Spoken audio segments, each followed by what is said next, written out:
Redmi Note 12 series, Realme 10 series সহ Vivo, oppo আর Xiaomiর পক্ষ থেকে বেশ কিছু অ্যামেজিং স্মার্টফোন আসতে চলেছে এই সেপ্টেম্বরে। তবে তার আগে আইফোনের লঞ্চ ইভেন্ট সম্পর্কে জানা যাক, যেটা কিনা সেপ্টেম্বরের 7 তারিখে অনুষ্ঠিত হবে আর যেখানে কিনা অ্যাপল তাদের নতুন আইফোন সহ আরও 6-7টি ডিভাইসকে একসাথে লঞ্চ করবে। এখানে আইফোন 14 সিরিজের চারটে স্মার্টফোন আসবে প্রো এবং নন প্রো মডেলের। এছাড়া এই ফোনগুলোতে লেটেস্ট বায়োনিক A16 চিপ এবং নতুন ক্যামেরা সেটআপের পাশাপাশি 8K video recording, satellite calling এর ফিচার সহ আরও অ্যামেজিং কিছু ফিচার থাকবে। তো এই ফোনগুলো আমেরিকার মার্কেটে $799 থেকে শুরু করে $1399 পাওয়া যাবে। আর সবচেয়ে মজার ব্যাপার হচ্ছে গিয়ে এই বছর আইফোন 14 প্রো ম্যাক্স স্মার্টফোনটার 2000 জিবির ইন্টারনাল মেমোরির ভেরিয়েন্টও আসবে। তো আইফোন 14 সিরিজ সম্পর্কে সম্পূর্ণ বিস্তারিত জানতে হলে উপরের আই বাটনে ক্লিক করে ভিডিওটি দেখে নিতে পারেন।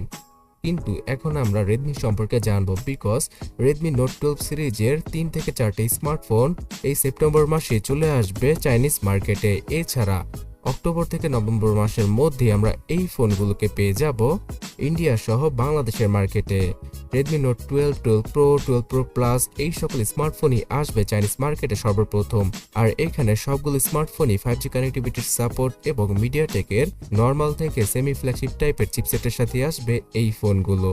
যদিও কিনা এদের স্পেসিফিকেশন এখন অবধি জানা যায়নি, তবে এই মাসের মধ্যেই আমরা পুরো কনফার্ম ভাবে এই ফোনগুলোর বেশ কিছু ডিটেলস অনলাইনে পেয়ে যাব। তাছাড়া Xiaomiর পোকো ব্র্যান্ডের আন্ডারে পোকো M5 প্রো অথবা M5 এই স্মার্টফোনটা আসতে পারে, যেখানে কিনা মিডিয়াটেকের নতুন G99 চিপসেট থাকবে। এছাড়া 120Hz ডিসপ্লে এবং 108 মেগাপিক্সেলের ক্যামেরা সেটআপের সাথে আসবে পোকো M5 প্রো স্মার্টফোনটা। এই স্মার্টফোনটার প্রাইস 20 থেকে 25,000 টাকার আশেপাশে রাখতে পারে Xiaomi। যদিও কিনা সেপ্টেম্বরে আসবে ইন্ডিয়াতে, তবে অক্টোবর থেকে নভেম্বর মাসে আমরা বাংলাদেশের মার্কেটও আনঅফিশিয়াল ভাবে ফোনটাকে পেয়ে যাব। তাছাড়া Xiaomi তাদের 12S সিরিজের স্মার্টফোনগুলোকে বাংলাদেশে এখনো অবধি অফিসিয়ালি আনেনি। এখানে 12S আলট্রা স্মার্টফোনটা বাংলাদেশে আসতে পারে, যার প্রাইসিংটা 1,10,000 থেকে 20,000 টাকার আশেপাশে রাখবে Xiaomi অফিসিয়াল ভাবে, বিকজ অফিসিয়াল ভাবে তারা উল্টাপাল্টা প্রাইসেই সবসময় ফোনগুলোকে লঞ্চ করে আসছে এবং আসবেই। সত্য কথা বলেছেন। তবে হ্যাঁ, যারা কিনা সুন্দর, স্লিম এবং বিউটিফুল একটা স্মার্টফোন খুঁজছিলেন তারা Xiaomi 12 লাইট স্মার্টফোনটাকে দেখতে পারেন। এই ফোনটা বর্তমানে আনঅফিশিয়ালি বাংলাদেশের মার্কেটে ঢুকতে শুরু করে দিয়েছে। আর এখানে গত বছরের 11 লাইট স্মার্টফোনের মতোই স্ন্যাপড্রাগন 778G প্রসেসরটা থাকছে। আর অন্যান্য সকল স্পেসিফিকেশনও গত বছরের 11 লাইট স্মার্টফোনটার মতো, তবে দেখতে মারাত্মক লেভেলের সুন্দর লাগে এই ফোনটি।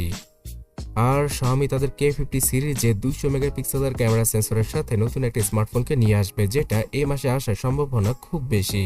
তাছাড়া আপনারা অনেকেই আমার কাছে জিজ্ঞাসা করেছেন যে Xiaomi Redmi Note 10 Lite এই ফোনটা বাংলাদেশে এখন খুব কম পাওয়া যাচ্ছে, এই মাসের মধ্যে কি স্টক আসবে? হ্যাঁ, অবশ্যই আনঅফিশিয়াল ভাবে এই ফোনটা এই মাসে আপনারা আবারও পেয়ে যাবেন। তাছাড়া Xiaomi তাদের নতুন Note 11 SE নামে নতুন একটা স্মার্টফোনকে লঞ্চ করেছে ইন্ডিয়াতে, যে ফোনটার পুরো স্পেসিফিকেশন গত বছরের Redmi Note 10S স্মার্টফোনটার মতো। তো সেই ফোনটাও আপনারা 20,000 টাকার নিচেই সেপ্টেম্বর মাসে বাংলাদেশের লোকাল শপগুলোতে পেয়ে যাবেন, যেমনটা কিনা নোট 10 লাইট স্মার্টফোনটা পাওয়া যায়। আর এই ফোনটাতে কিন্তু অ্যামোলেড প্যানেলের ডিসপ্লের পাশাপাশি গেমিং চিপসেট এবং 64 মেগাপিক্সেলের খুব ভালো ক্যামেরা সেটআপ রয়েছে। অলরাইট, এবার Xiaomiর পরে Realme সম্পর্কে জানা যাক। Realme তাদের 10 সিরিজের নতুন স্মার্টফোনগুলোর প্রচারণা শুরু করে দিবে সেপ্টেম্বর মাস থেকেই, এবং অক্টোবর মাসে হয়তো Realme 10 Pro, 10 Pro Plus আর 10 5G এই সকল স্মার্টফোনকে আমরা দেখতে পেয়ে যেতে পারি। যদিও কিনা এদের স্পেসিফিকেশন এখন অবধি কনফার্ম নয়, তবে মিডিয়াটেকের 8100 অথবা মিডিয়াটেক ডাইমেনসিটি 1300 এই সকল চিপসেটের সাথে আসতে পারে রিয়েলমির এই নতুন সিরিজের স্মার্টফোন। তাছাড়া স্ন্যাপড্রাগনের ভেরিয়েন্টের স্মার্টফোনও আসবে। তো এই ফোনগুলো আসলে অথবা এই সম্পর্কে আরও ডিটেলস জানতে এই চ্যানেলটাকে সাবস্ক্রাইব আর ফলো করে রাখুন। তাছাড়া বন্ধুরা, Realme কিন্তু প্যাড মিনি নামে নতুন একটা ট্যাবলেটকে লঞ্চ করে দিয়েছে বাংলাদেশের মার্কেটে। তো এই ট্যাবটা আগামী মাস থেকে মানে সেপ্টেম্বর মাস থেকে আপনারা ইজিলি Realmeর যে কোনো লোকাল শপে পেয়ে যাবেন।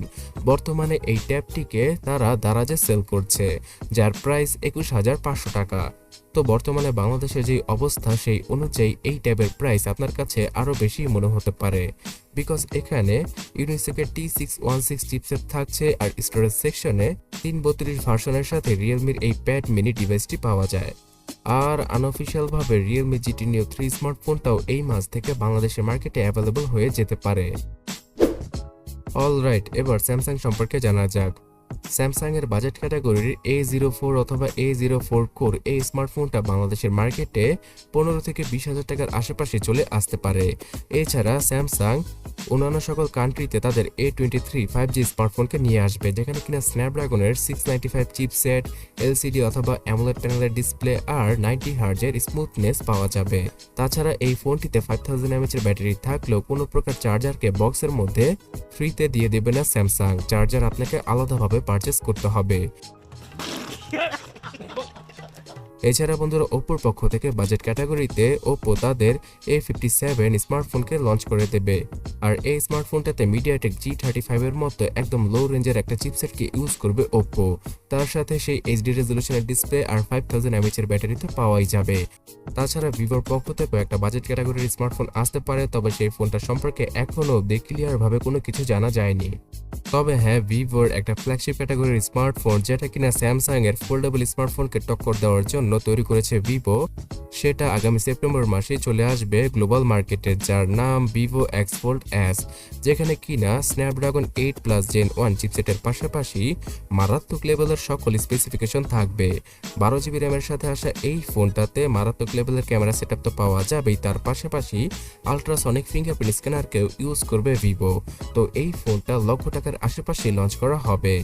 এছাড়া ভিভোর আইকিউ সিরিজের অথবা আইকিউ ব্র্যান্ডের নিও 7 স্মার্টফোনটা ডায়মেনসিটি 9000 ফ্ল্যাগশিপ চিপসেটের সাথে চলে আসবে মার্কেটে, যেখানে কিনা সর্বোচ্চ 12GB ফিজিক্যাল র্যাম আর হায়ার কোয়ালিটির কুলিং সিস্টেম থাকবে। আর গেমারদের জন্যই তৈরি করা হবে এইরকম একটা স্মার্টফোন।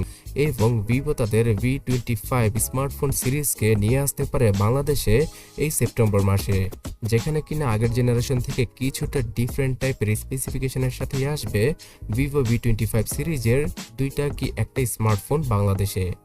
আর ওয়ানপ্লাসের পক্ষ থেকে তাদের নট সিরিজের একটা ফালতু টাইপের স্মার্টফোন আসতে পারে এই সেপ্টেম্বরে। আর ইনফিনিক্সের পক্ষ থেকে তাদের নোট সিরিজের নোট 12 প্রো অথবা 12 প্রো প্লাস নামে নতুন একটা স্মার্টফোনকে বাংলাদেশে আনতে পারে ইনফিনিক্স। অলরেডি তাদের 12 সিরিজের বেশ কিছু স্মার্টফোন বাংলাদেশের মার্কেট কাঁপাচ্ছে বাজেট ক্যাটাগরিতে। তো নতুন এই স্মার্টফোনটাতে মিডিয়াটেক G99 চিপসেট, তার পাশাপাশি 108 মেগাপিক্সেলের ক্যামেরা সেটআপ সহ অ্যামোলেড প্যানেলের ডিসপ্লেকে ইউজ করতে পারে ইনফিনিক্স, যার প্রাইসিংটা বাংলাদেশের মার্কেটে 25,000 টাকার নিচে রাখার চেষ্টা করবে তারা। এর মধ্যে হুয়াওয়ের নামটা চলে আসে। তারা তাদের ক্যামেরা লেভেলের বস খ্যাত স্মার্টফোন মেট 50 সিরিজের ফোনগুলোকে নিয়ে আসবে এই সেপ্টেম্বর মাসে, যে ফোনগুলো আইফোনের ক্যামেরাকে চ্যালেঞ্জ করবে। তবে এখানে স্পেসিফিকেশনগত দিক দিয়ে নতুনত্ব হয়তো থাকবে না। আর বাংলাদেশি ব্র্যান্ড ওয়ালটনের পক্ষ থেকে নতুন একটা স্মার্টফোন আসবে তাদের HM সিরিজের। ফোনটার পেছনের ডিজাইন আপনারা স্ক্রিনে দেখতেই পারছেন। কিন্তু আপনি যদি বর্তমানের 15 থেকে 20,000 টাকার সেরা ফোনগুলো সম্পর্কে জানতে চান, তাহলে ডান পাশের ভিডিওটাতে ক্লিক করুন অথবা কমেন্ট সেকশনটা চেক করুন।